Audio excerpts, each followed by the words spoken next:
Hello, my name is Yemi and I would love to invite you to join me on the JAPA Code.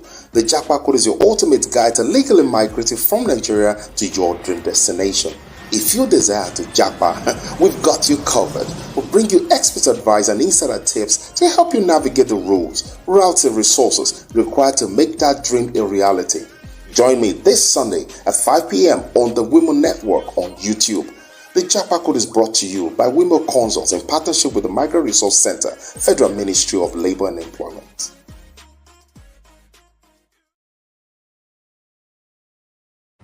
Good evening, everyone. There's my face again. I almost lost myself. All right. Good evening, everyone. My name is Yemi Awosanya-Adefajo, and I'm the host of the JAPA Code. Welcome to this special edition.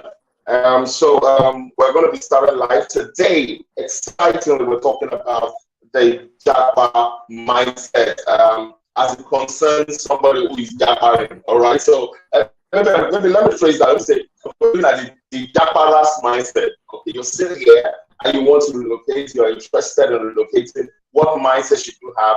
We have our guest in the house with us today, as usual. Our psychologist is a great person who has so much to share with us in terms of the mindset of in terms of the topic. So I'm going to bring it in shortly. Welcome to the JAPA Code, and we'll be with you right about now. Stay with us. The National Electronic Labour Exchange is a unit in the International Labour Migration in the Employment and Wages Department of the Federal Ministry of Labour and Employment. The centers are information hubs for the public to meet demands of employment, referral, labour rights, recruitment advice, support, and all employment-related issues, with the aim of educating and enlightening the public on workplace and employment issues, as well as ensuring protection and decent work. Our target audience are students, all categories of migrants, and the general public. For more details, email us on jobcenterlagos@gmail.com. You can also follow us on Facebook, a National Electronic Labour Exchange, YouTube, a National Electronic Labour Exchange.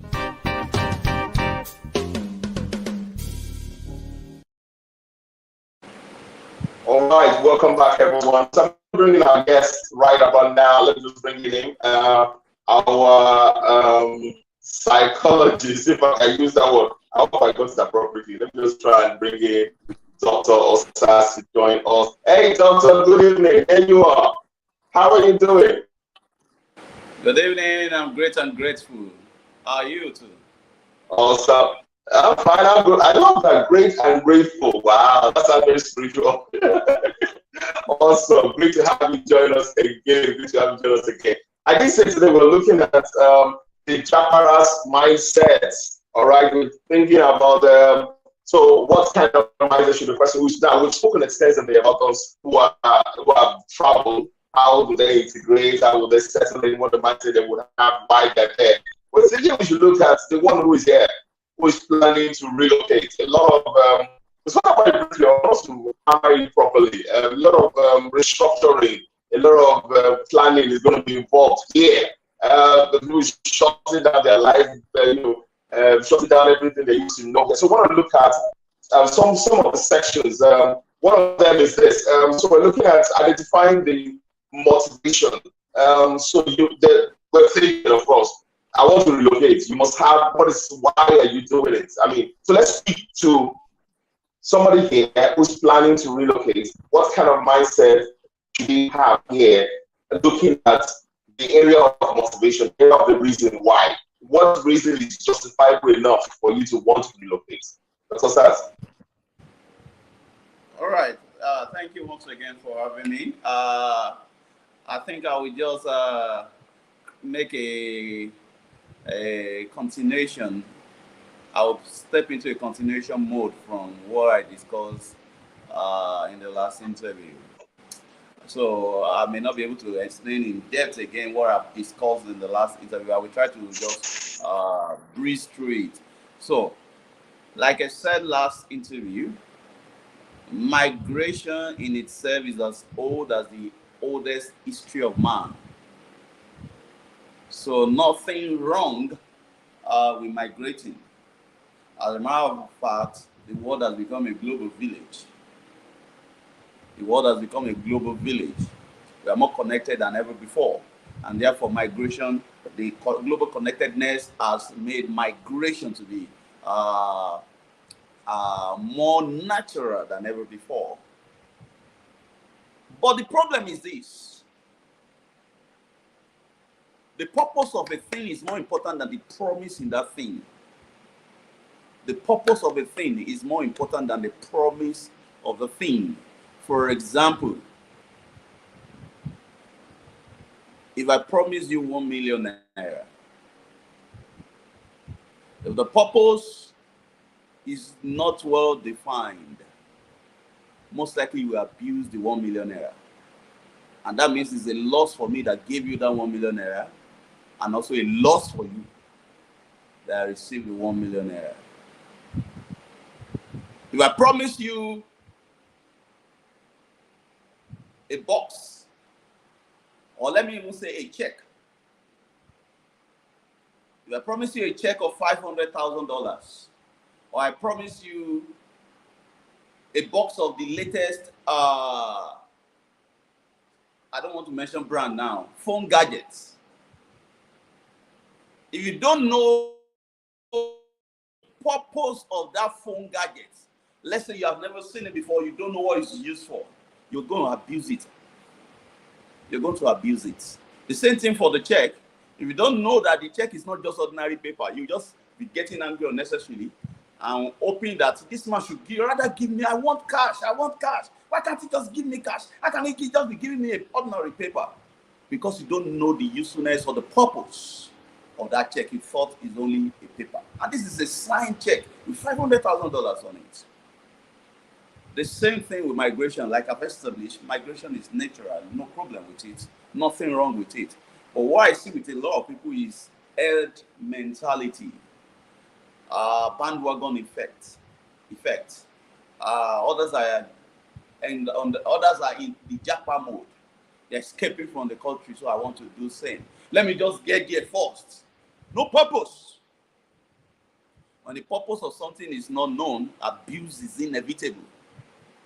So what I say to people is this. I'm all out for it. I will even assist you if you want to JAPA. But what's the purpose? Where are you going to, and what's the purpose for going to that particular country?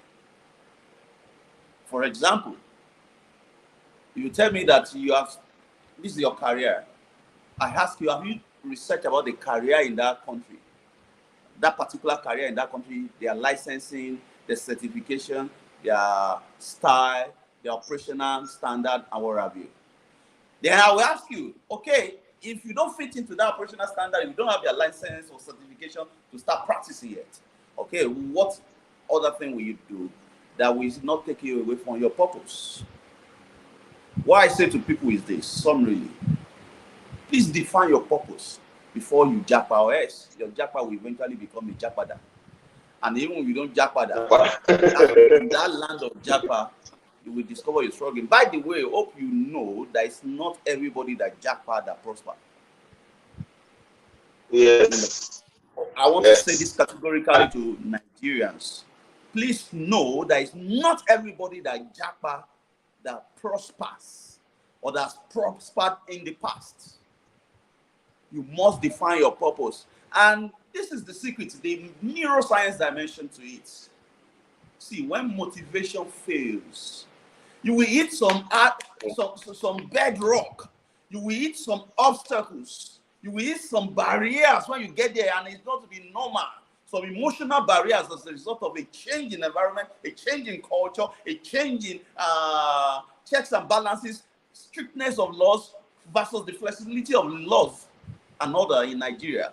You're going to hit some emotional barriers. You're going to hit some policy barriers. You're going to hit some cultural barriers. You're going to hit some even physical barriers that can easily drain your motivation or even deaden your motivation. But guess what will sustain you when your motivation is flat? Your purpose. The purpose that is driving you, that has consumed you. And that's what will sustain you. Fantastic. So I think I love fantastic. I love the hammering you're doing. And it's very important that we're able to help a lot of people to get into that headspace. So here in the country, for instance, some of the things I always say to people, so you got a job, you have the documents and everything, it's time to apply for the visa. One of the conditions to apply for a visa for any country is how much money do you have to take care of yourself in the destination country. And they also now ask you, what are you doing here? What's your base here in this country where you are? So they ask you, bring 2 references. Reference 1 from your employer where you're currently working, which is supposed to be your character reference as well, or from somebody who knows you and trusts you here as your base country. So the question now is, more like a point really, is the element of being able to be clear where you are currently in this country. What's your standpoint? If you're on a job, how progressive have you been on that job? If you're on a business, how progressive have you been on that business? Because in the same way you know how to, you're the psychologist, you might be able to help out. The same way you have been conditioned your mind to run your life in this country, that is most likely your default mode when you get to the host country. And if here there's a problem with your structure, with your mind, and the process you have created for yourself, when you get there, the result you're getting, like I said, people have done, it's not everybody that went there that succeeded, really. The way you are here is the way you will naturally want to transfer into that other country. And that means you most likely will be getting the same result, isn't it? Exactly. I always say to people, and I have a lot of people around me in my mentoring community, we don't JAPA. It's to Canada, to UK, to US, even to Saudi Arabia, South Africa, and what have you. Now, I try as much as possible to stay in touch with a lot of them. It's the mentoring community that I run called On Stock. And I try as much as possible to stay in contact. Well, by the way, it's essentially we are connected online. We have a WhatsApp community. We do a lot of virtual programs. So we are actually connected regardless of where you are. And I try to follow up with them once in a while, hold one-on-one conversation with some of them. Guess what I found? Those ones that were in Nigeria had no clear sense of direction when they were in Nigeria, had no evident hunger for growth against all odds. Same thing persisted when they got to the so-called Greenland, promised land. Exactly. I know someone that is presently has been in UK for about 6 years. This is the 6th year now, and it's still the same level of hustling job. And I don't want to derogate any particular job, but it's the same level of hustling job, if you understand what I mean, not professional job, that he's been doing for the past 6 years. While I know others that just got there in the last 2 years, they've been able to find out about the professional exams, the licensing, practicing licensing exams or interview or test. They've been able to integrate them to the professional body. They started with the hustling job and all the various hustling jobs, but now they've integrated into the professional body and gotten a professional job. Those people, incidentally, they demonstrated that kind of clear sense of direction and hunger for growth while in Nigeria also. And this is the problem psychologically. If while you are in Nigeria, you are always giving excuses, blaming the country as the reason for you not growing in the past 5 years, in the midst of the unemployment, in the midst of the economic crisis, you have not even attempted or tried, even if it's the lowest level of certification exam, self-development, professional development program, internship, voluntary work that will earn your skills, that will upskill you, that will build your professional network. If you have not demonstrated that in the last 5 years, guess what you are doing psychologically and based on neuroscience? You are programming yourself to accept that behavior as a norm. Because you think that Nigeria is not this, Nigeria is not that, and you are practicing such a behavior, no clear sense of direction, no hunger for growth, no thirst for upskilling, acquiring more knowledge and skills. you are programming your brain, because your brain will establish a neurological pathway for such a behavior. And the more you practice it over the months and years, the more your brain reinforces that neurological pathway. Yes, please. Oh. Are you back now? Hello, can you hear me? I can hear you now. You went off. Yes. We lost you a few seconds. We said, guess what you're doing. That's why we lost you. Sorry, repeat that. You said, guess what you're doing. Based on neuroscience and something. You said something. That's what we lost you. So I was explaining, if while in Nigeria, in your so-called perceived interpretation of Nigeria has not been economically viable for you, no opportunity for you, but you have not demonstrated a clear sense of direction. You have not demonstrated significant hunger for growth professionally, for connecting with your professional network, for changing certain attitude and embracing certain work ethics. This is what you're doing to your brain. And most likely it's the same thing that will happen when you cross over to that so-called perceived promised land. Each time you are practicing like a classical attitude towards work, each time you're practicing not developing yourself, you don't bother in the last 2 years, 3 years, 5 years to take any continued development courses or certification or attend conferences. Yes. Are you still struggling to hear me? Yes. No, we're okay. We're good. All right. So each time you practice that, this is what you're doing to your brain.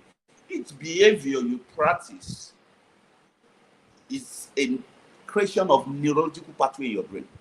And the more you practice that behavior, the more your brain will reinforce that pathway till it becomes automatic. And that automatic behavior now becomes a habit. Remember what I said in the last interview? Motivation may kickstart a change according to the run. But it takes habit to sustain that change. So if you are already programmed by your brain wiring to have a lackadaisical attitude towards self-development, to have a carefree attitude towards professional networking, embracing work ethics, changing your work attitude, having a growth mindset, the care is not taking is the same pattern that you will put on when you get to that perceived promised land. And even when you feel you need to change, you realize you need to change and you want to change, it's going to be tough for you to break that pattern. And that's why I say to people, you may not like where you are presently. You may not like your present workplace. You may not like your present environment or your country. But please don't do yourself an injustice of not loving yourself enough to grow through the so-called perceived unliked environment or workplace, because you are doing yourself injustice. You are programming yourself wrongly. Yes, thank you so much, Dr. Osaz. I love this. We're going to go for a quick break. When we come back, I want us to drive this point in terms of helping, in terms of maybe, I don't know, a to-do for those watching this and those who will watch later on. What must be the mindset? So some people are ready to go right now. Some people are moving in the next 3 months, 4 months. You're already within this year, you want to be able to move. What are the things that you would recommend that they need to ensure that they are prepared to be able to take with them? Aside from the bags and everything they're carrying, what would you recommend? And then also, when we return, I also want to speak about the element of planning, which basically just speaks from the same direction. Planning in terms of what kind of plans should you have in place for your movement, so you're not trapped and you're not also entering into their own rat race in the new system, because you're coming with, as it were, another kind of mindset from another place into their system. By the time you amalgamate both of them, you should be able to make something great for yourself. All right, so we'll go for a quick break right now. When we return, these are the questions Dr. Osaz will be helping us. Let's go for a quick break. Some word from our partners at the Migrant Resource Center. The National Electronic Labour Exchange is a unit in the International Labour Migration in the Employment and Wages Department of the Federal Ministry of Labour and employment. The centers are information hubs for the public to meet demands of employment, referral, labor rights, recruitment advice, support, and all employment-related issues, with the aim of educating and enlightening the public on workplace and employment issues, as well as ensuring protection and decent work. Our target audience are students, all categories of migrants, and the general public. For more details, email us on jobcenterlagos@gmail.com. You can also follow us on Facebook, a National Electronic Labor Exchange, YouTube, a National Electronic Labor Exchange.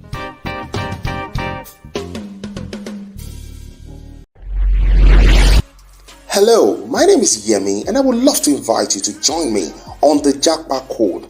The JAPA Code is your ultimate guide to legally migrating from Nigeria to your dream destination. If you desire to JAPA, we've got you covered. We'll bring you expert advice and insider tips to help you navigate the rules, routes, and resources required to make that dream a reality. Join me this Sunday at 5 p.m. on the Women Network on YouTube. The JAPA Code is brought to you by Women Consults in partnership with the Migrant Resource Center, Federal Ministry of Labor and Employment.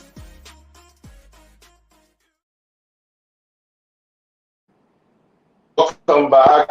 Yes, welcome back, everyone. This is the JAPA Code, and I'm your host, Yemi Awosanya-Adefajo. And we have been speaking about the JAPA mindset. Like I said again, if you edit that, the mindset of the JAPA. So you're still here, you're moving there. What mindset should you have while you're still here in your originating country, your home country? And we've had our guest, we're having our guest, Dr Osaz, who's been helping us understand some of these things. He's a mental performance coach and trainer. Dr Osaz is also a medical doctor as well. So I'm going to just bring him in and then we'll continue the discussion on the topic. Just give me a second and just point you, Dr. Osaz, as well to join the discussion. All right. Just a second. Oh, there you go. Okay, Dr. Osaz, you're back. All right. So let's fire on. We're talking about. So what should the person? How does this person going abroad now? What is your recommended to-do list for the person? And then we now match that with what plans should you have. As soon as you get down, what are the things that you need to start putting in motion? Know that, of course, the reality on ground should be there. So after this, one question I want to ask is gone. All right. So I will use what I call the ABCDE of taking charge of your mindset. You have fun again. I like creating mnemonic so that people can easily remember. Fantastic. It's good, yes. Your left hand upward like this. So take it as your 5 fingers representing the ABCDE, so that each moment that you gain awareness of this, you can check which of the fingers are you cutting off by not practicing any of these ABCDE. The first tip that will give to you planning to JAPA in the next couple of months or weeks is assess the situation of where you're going. Assess the situation of where you're going. No place on earth gives to you what you deserve. It only gives to you what you demand. And you got to play by the rules, the terms and conditions of that land in demanding for it. So assess your situation. Assess the industry you're moving into, assess the environment you're moving into, assess their laws, assess their policies, their do's and don'ts. And because of time, I won't be able to go deeper into this, but it's very, very pertinent. And information is at our fingertips. You can go on Google, you can reach out to the client line of a lot of these embassies of the embassy of the country you're going to. You can perhaps get 1 or 2 people that are already living there to get information. You can't make yourself an island in the name of your traveling out. I don't want to discuss with people. I don't want people to know that I'm traveling out. You got to assess the environment you are going into. And in assessing the environment, usually when we're talking about analyzing environment in management consulting, we use the PESTER model. You got to assess the political environment. You got to assess the ecological environment. You got to assess the social environment. You got to assess the technological environment. All right. You got to assess the ethical environment, the ethics of work and what have you. You got to assess the legal environment, the laws of the land. Well, let me stop at that. The B of the ABCDE is that you must be aware of the mindset you're going there with.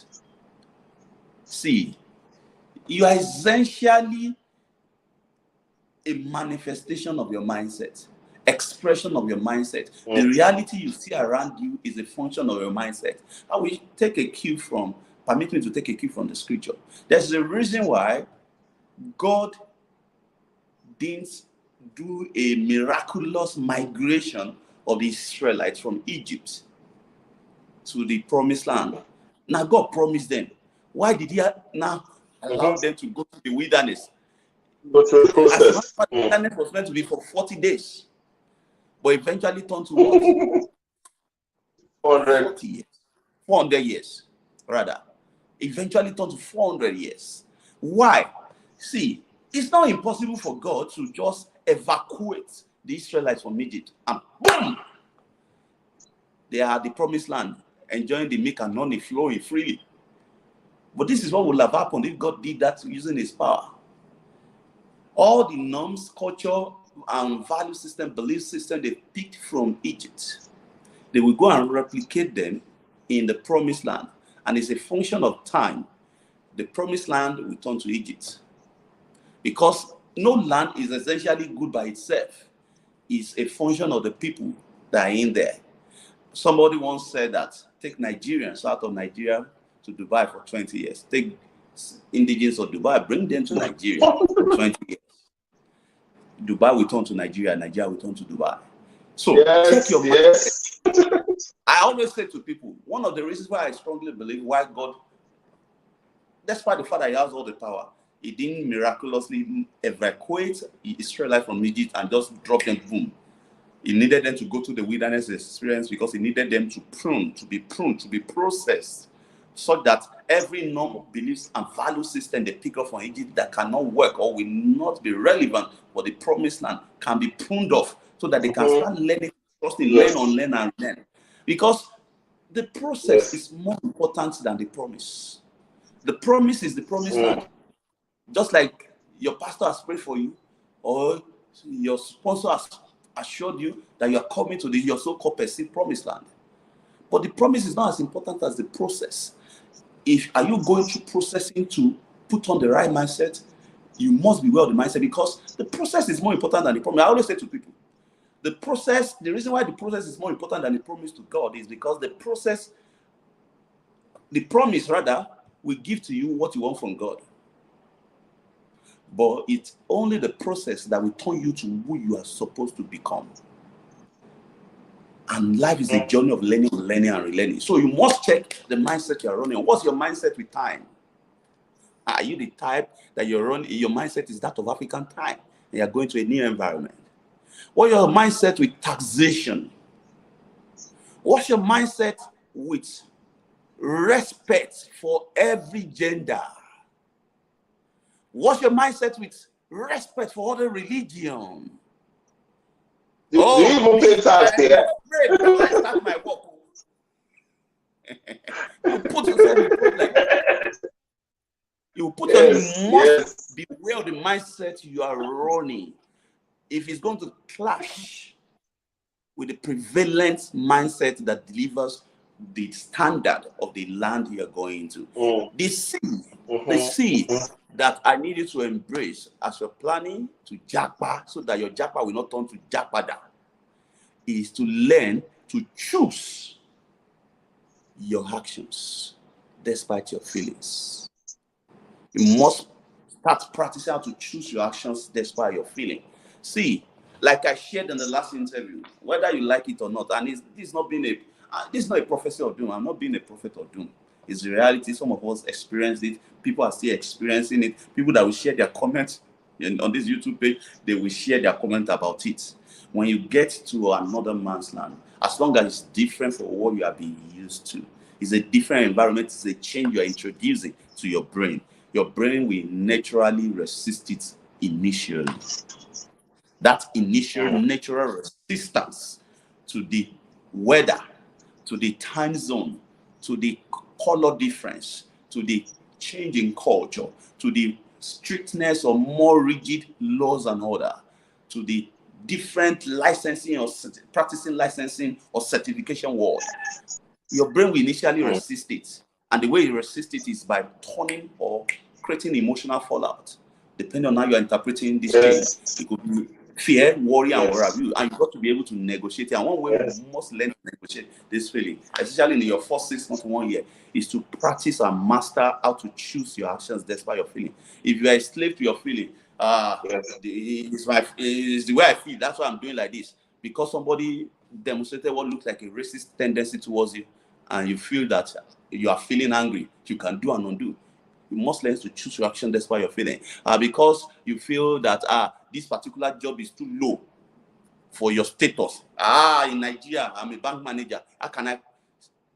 It may require that the first 6 months you will do some jobs that are not professional before you integrate into their professional society. You must learn to choose your action. That's true. Because it will also require you to connect socially. You cannot say, I'm an introvert. I don't want to connect with anybody. You will struggle with your mind, your mental health and emotions. And once you lose your mental health, forget every other thing. That promised land that you call promised land, your perceived promised land will turn to hell if you lose your mental health. We receive a lot of messages regarding mental health crisis of a lot of people, Nigerians out there. So you must learn to choose your action. It's not about being introvert, extrovert, both of us can socially connect. You just need to know how to socially connect. There's no one out fit all. All right. Then the D, you must master disciplining your thoughts. Discipline your thoughts. Now, what do I mean by disciplining your thoughts? See, there are some things that will serve as a shock to your mindset, to your belief system, to your value system, to the standards that you have been running on. And you will start permutating in your head. All manners of imagination will start coming up. For example, if you're working with some category, some kind of people, and certain statements, they haul it at you, and in your own culture, where you're coming from, you have been programmed to interpret that as an insult. It may not be an insult on their side. Before you know it, some emotions are flying within you, and you are beginning to demonstrate some attitude. You must learn to discipline your thoughts. Don't be a victim of your imaginations. Things don't always turn out the way we first perceive them. All right? Things don't always turn out the way, in this particular land, they look down on me. Once you are beginning to perceive or interpret that they are looking down on me, it will eventually hijack your behavior, the way you behave towards them, the way you behave towards everything in there. I cannot go beyond this because I'm black.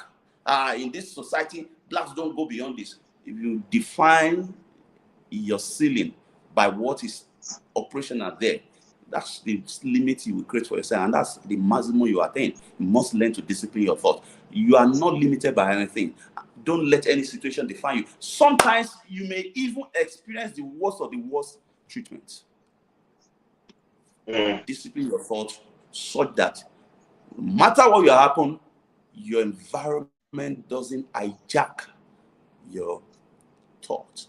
I always say to people, whenever there is a storm, it's not the water, it's not the storm rather that sinks a boat.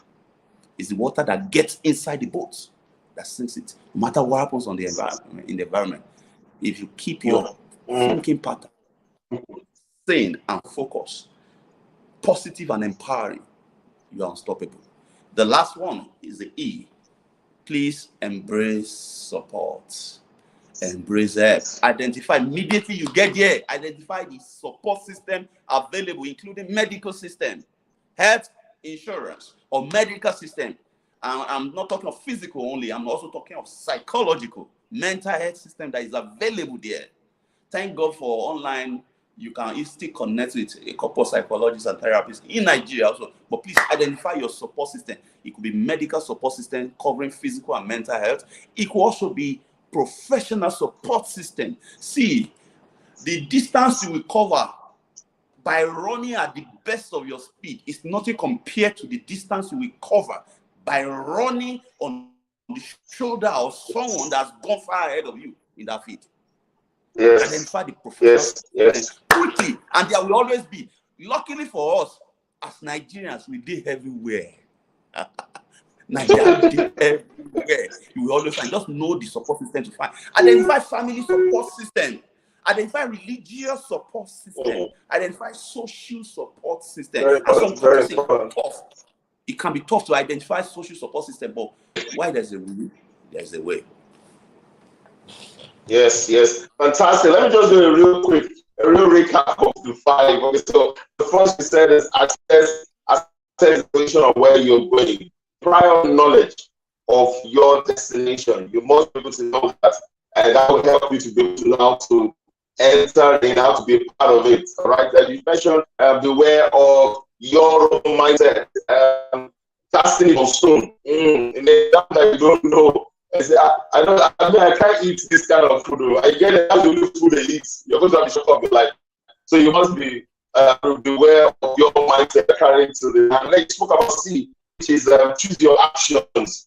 In spite of your feelings, your actions must be well guided. Guide your actions. Don't overact. Don't underact. Don't just shut up. Don't overspeak. Don't mind your actions in terms of your feelings. Especially discipline your thoughts as the D. Very, very, very, very profound. Discipline your thoughts. You must match your thinking. There are some things that when you want to react to things, when you want to take actions, you must come from the place of why you're here. So your body, your mind must be in alignment with your with what you want to achieve. I think that's very profound. Of course, the last one you mentioned, embrace support. In this world, we don't have a choice. If you go alone, you will die alone. All right.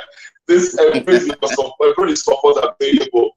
All the people you have around you, like the session that me walking in the streets of JAPA and hearing I can't that this brother, this guy is my person. This person is my we're from the same lineage. You must be able to embrace the support available. I love all of this. I want to bring this as we bring this to close, bring this in onto the issue of you get there, and guess what? The carpet was taken off your feet. What am I saying? The job you're going there to go and pick that gave you the visa to stay. God forbid, like we always say, they now say, sorry, we are not taking you again, you're fired. You got there, or more like we're revoking, maybe not fired now, we're terminating your employment. I don't know, fired is a bit strong word, but terminating your employment. You got there. The house you're meant to stay, somehow, the person said, sorry, I'm no longer giving you the accommodation again. Carpet off your feet. How would you cancel such a person in such a dilemma? And yet, the person went with family, wife, children, in a place that at the end of the day, because there are some people, I've heard stories of people who are in the UK or US or somewhere, only for them to get in, unless by the time they got in with the supposed COS as well, the certificate of sponsorship, only to get to the host country, the person they're supposed to work with tells them, I'm sorry, we don't have a job right now, aka no salary right now. You're there, you have right to work in the UK, but you don't have salary, you don't have job, and you're floating. How should the person, how can a person from here, before you even go there, prepare for such scenarios? How do you prepare? Your strongest weapon of bouncing back in life, your strongest weapon of bouncing back in life is not the degree you have. It's not the title you have. It's not even your religion or your tribe. It's not the promise anybody gave to you. Your strongest weapon for bouncing back after any adversity, name the adversity, is your mindset. Your mindset. If you don't lose your mindset, forget it. You are unstoppable. And I will explain with this neuroscience part, and then bring it to literal translation. What many people don't realize, and I try to get a lot of executives to realize, especially those that work under pressure, with all manners of pressures, deliverables, deadlines, and targets. The same thing applies to this situation. being faced with an unplanned for adversity. When situations happen, the tendency is for us to start reacting to that situation by not being in charge of our interpretation, the meaning we are giving to that situation. I mean, I went to speak at a church yesterday, and one of the pastors approached me that, Dr. Osaz, let me confess to you, I have a cousin. Despite the fact that I've been in pastoral work for 17 years, I don't know what to do with him. If I'm helpless, can you help me with this boy? And guess what happened? The guy has done things and everything possible, but things are not working. They sold everything he had. I couldn't believe it. I struggled to believe what the pastor was telling me. That's the bitter truth. That he sold everything he had to go for the last visa interview that he believed that he must get, or else that's the end of life for him. Because when after he used all the money on him to apply for this thing and everything, and he was left with 3,000 naira. Anybody living in Nigeria, we know that 3,000 naira is almost like not having money. And he went for that interview and he was rejected. And not just was rejected, they found out that he was involved in something like that. Details I'm withholding, and he was banned. And the guy sent a message to his uncle, who is a pastor, the same pastor. I said, my life has finished. Exactly. Now, this is where I'm going. When situations happen, adversity, disappointment, rejection, denials, failures, it is not the situation that determines what we feel. It is our response to the situation that actually determines what we feel. This is pure psychology and neuroscience, and real. 3 people can experience the same rejection, but they will feel different ways. Different ways, yes. 3 people can be in Lagos road traffic, and they will feel different ways. 3 people can be collecting the same 50,000 naira salary, and they will live different standard of living. Because it's not the situation that determines how you feel. It is your response to the situation through how you are interpreting, the meaning you are giving to the situation, what you are expecting from it. So, I say to you, once you are wrongly interpreting this situation and you are no longer in charge of your feelings, and your feelings are all over there, from sadness to anger to worry to bitterness to fear to confusion to overwhelming feeling, note that first thing, note that it's not really about the situation, it's less about it. It's more about how you are interpreting that situation. Someone else has experienced the same adversity and come out of it. You are just interpreting it wrongly. No situation in life has one meaning. We give meaning to situation based on how we have been programmed to interpret it. Secondly, know what you are doing to your brain. I love that. Know what you are doing to your brain. Once you are running on a high level of stress feelings, those fears, worries, anger, overwhelming feeling, anxiety, upset, bitterness, hatred, worries, and what have you, there's a strong correlation between these feelings, these stress chemicals you are pumping into your system when you, in the name of those feelings, and your heart rate. When you are anxious or scared, what happens to your heart rate? It becomes faster and perhaps louder. Yes. So there's a direct relationship between the stress chemicals you are pumping to your system in the name of these feelings and your heart rate, such that the normal heart rate is, for an adult, is between 60 and 120 beats per minute. Once your heart rate is rising above the upper limit of normal, that's 120, and it's getting to about 130 beats per minute, there's something, as a result of the stress chemicals you are pumping into your system in the name of your feelings, there's something that is happening to your thinking brain. Last interview, I explained it. Your thinking brain is the area of your brain that helps you with decision making and problem solving. Now, this is where you put yourself at a disadvantage, because you are not taking charge of the meaning you are giving to your situation, and therefore your feelings are all over there. And by that, you are pumping too many stress chemicals into your system, And I said last interview, there are about 30 stress chemicals, stress hormones, and about 1,400 stress-related neurotransmitters that you can pump into your system.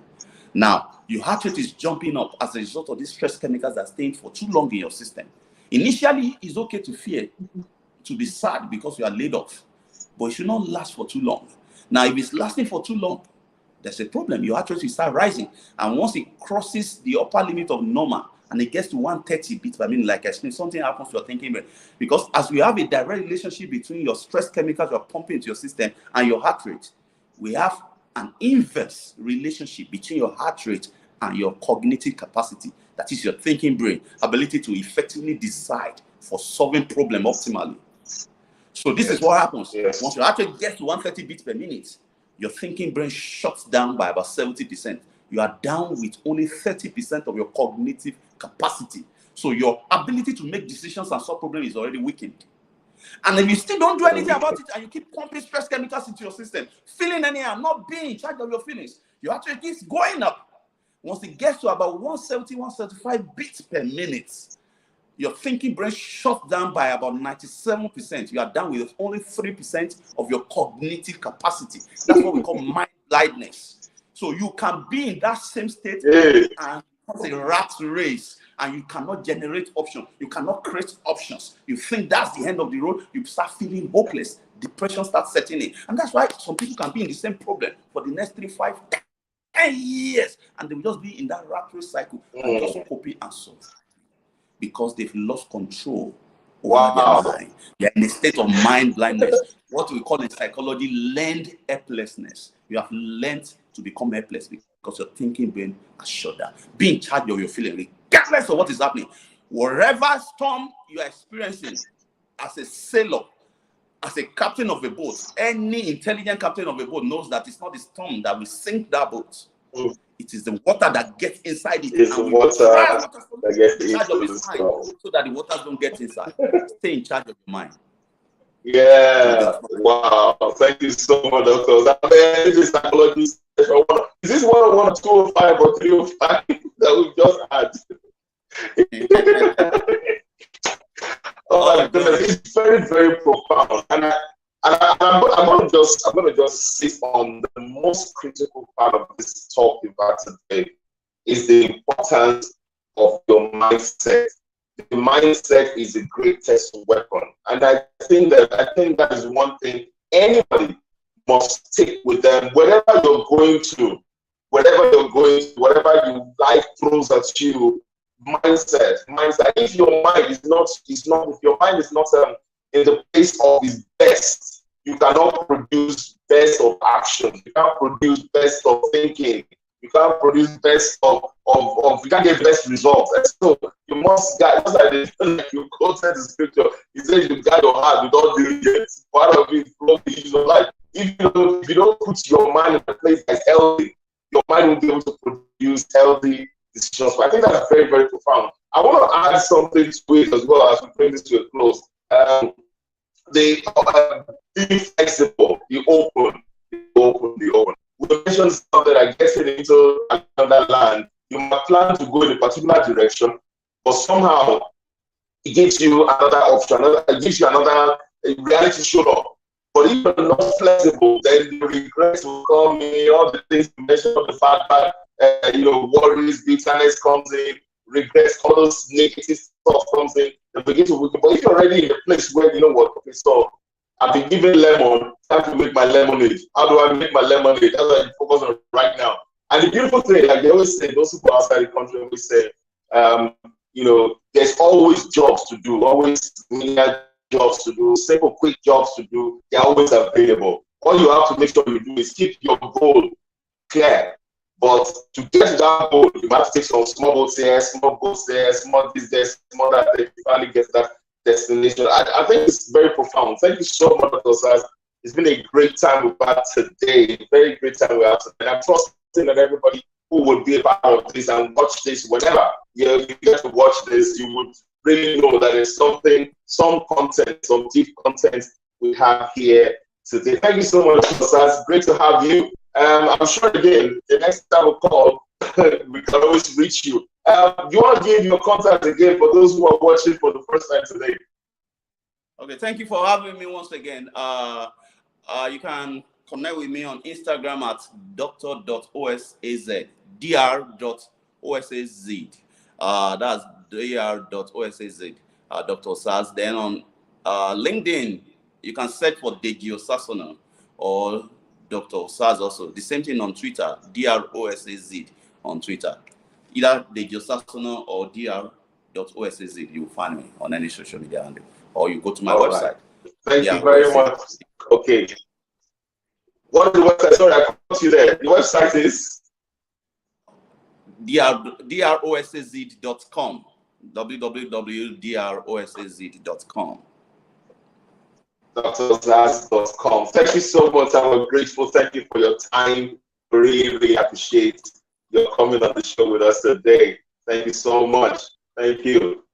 All right, guys. So, I was just trying to adjust this. Okay, good. So, it's been a great time today with us on the JAPA code. We've talked for almost 15 minutes now, talking about the JAPA mindset for people who are going where you should be at the point of living. We mentioned that it's very important that your mindset is very critical, and you have to make sure you exercise, have a very, very healthy mindset here right now. That situation that might arise, there are circumstances that might go on. Of course, before you live here, there are things that you need to also make sure is in place. All of that, so that when you get there, you're not taking it back. You have to make adjustment here and there, but you're not taking it back. You get back on your feet. I want to really emphasize, you can get back on your feet and push that button, and things can begin to happen in the shortest possible time for you. As we bring this program to a close, I want to just let you know, next week's Sunday edition is going to be super. It's a special edition starting for the whole of the month of April. Very special editions. Next week Sunday, we're going to be looking at how to get an overseas job.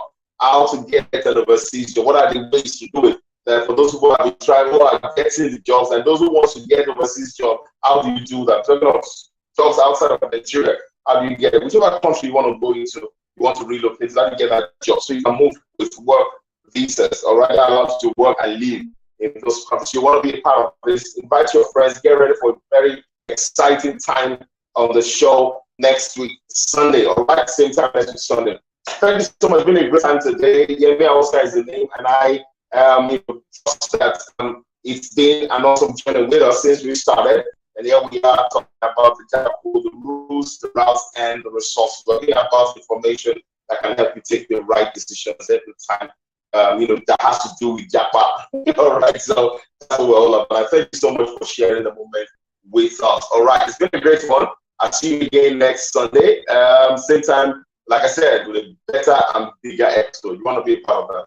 Take care. Bye. Hello, my name is Yemi, and I would love to invite you to join me on the JAPA code.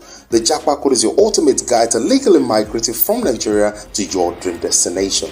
If you desire to JAPA, we've got you covered. We'll bring you expert advice and insider tips to help you navigate the rules, routes, and resources required to make that dream a reality. Join me this Sunday at 5 p.m. on the Women Network on YouTube. The JAPA code is brought to you by Women Consults in partnership with the Migrant Resource Center, Federal Ministry of Labor and Employment.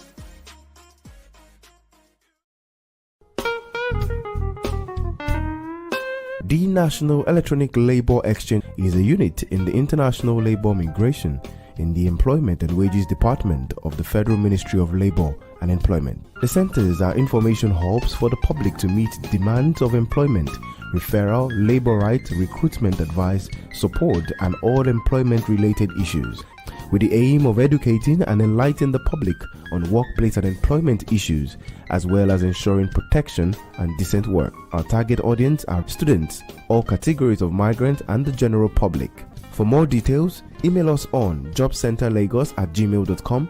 You can also follow us on Facebook, a National Electronic Labour Exchange, YouTube, a National Electronic Labour Exchange.